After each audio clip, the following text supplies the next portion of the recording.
Baik Bapak Ibu teman-teman semuanya, perkenalkan nama saya Winda Wardani dengan nomor HP 2310994 ingin menjelaskan mengenai pencemaran udara negeri Singap. Yang pertama itu sejarah pencemaran udara.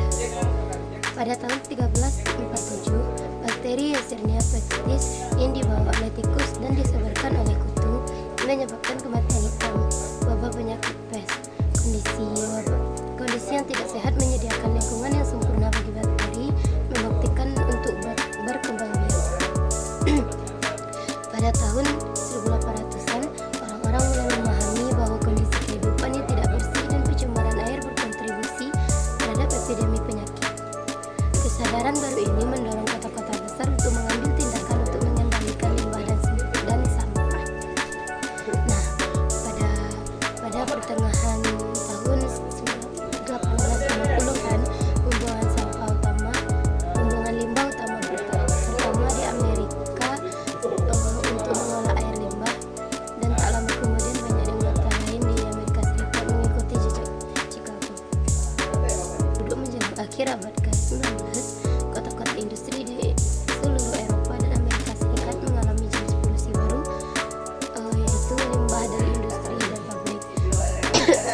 Pada tahun 1897, sebuah laporan kepada Komisi Kerajaan tentang pencemaran sungai merinci pencemaran industri yang parah di Sungai Tawe di Wales, yang mencatat bahwa sungai tersebut tercemar oleh pabrik alkali, pabrik tembaga, cairan asam palatimah, dan oleh bara api dan batu-batu kecil. Sumber dari pencemaran udara pertama yaitu pembakaran sampah rumah tangga, kendaraan.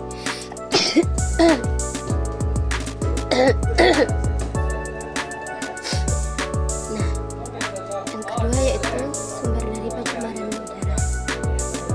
Sumbernya itu yang pertama itu di pembakaran sampah rumah tangga, kendaraan bermotor, dan kegiatan industri. Kedua yaitu ada proses peleburan seperti peleburan baja, pembuatan soda, semen, keramik, dan aspal.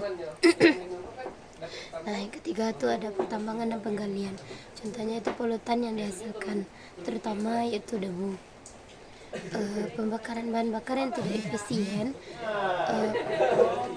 contohnya itu seperti pembakaran terbuka limbah, sisa pertanian dan perkebunan. Selanjutnya itu kebakaran hutan. Kebakaran hutan itu contohnya itu seperti kebakaran hutan sendiri, pembangkit listrik, dan gunung-gunung berapi yang meletus. Selanjutnya itu ada kendaraan bermotor, seperti emisi gas berbahaya yang disebabkan oleh penggunaan kendaraan bermotor.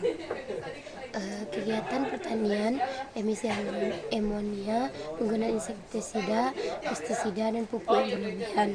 Selanjutnya itu pabrik dan industri. Yang ketiga yaitu jenis dari pencemaran udara. Yang pertama yaitu partikel, di mana partikel kecil yang terdispersi di udara seperti debu, asap, dan partikel lainnya. Yang kedua yaitu ada gas, karbon monoksida atau CO, nitrogen oksida atau NO2, sulfur oksida, dan bahan kimia yang beracun lainnya. Yang kedua yaitu emisi. Emisi kendaraan, emisi industri, dan kebocoran tangki gas. Lalu selanjutnya itu sumber pembakaran bahan bakar, pembakaran sampah terbuka, pembakaran limbah pertanian.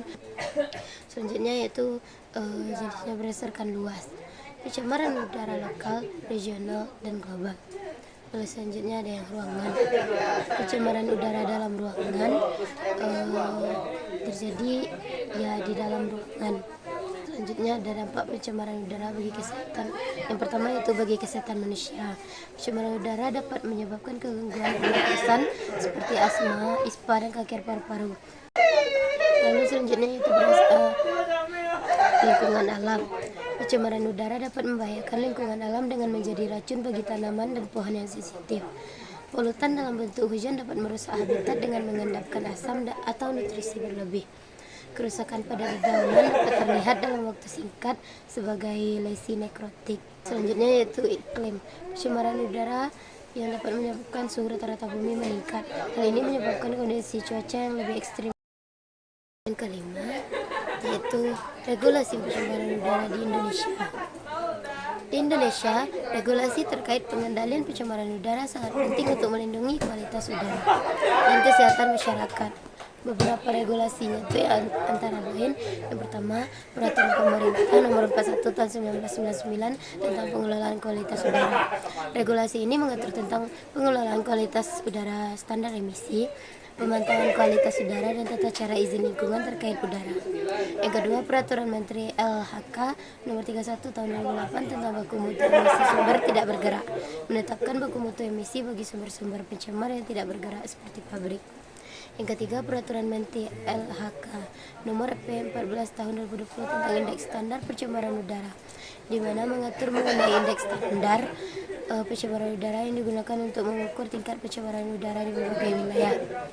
Yang keempat yaitu Peraturan Menteri LHK Nomor 17 Tahun 2019 tentang baku mutu emisi industri, pupuk industri, dan amoniak, di mana regulasi ini menetapkan standar emisi untuk industri guna mengontrol polusi udara dari sektor industri tersebut. Yang kelima ada Peraturan Menteri LHK Nomor 1 Tahun 2021 tentang program penilaian peringkat kinerja perusahaan. Regulasi ini berfokus pada program penilaian dan peringkat kinerja perusahaan.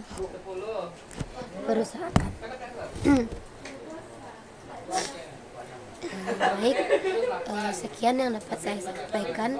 Wabillahi taufiq wal hidayah. Wassalamualaikum warahmatullahi wabarakatuh.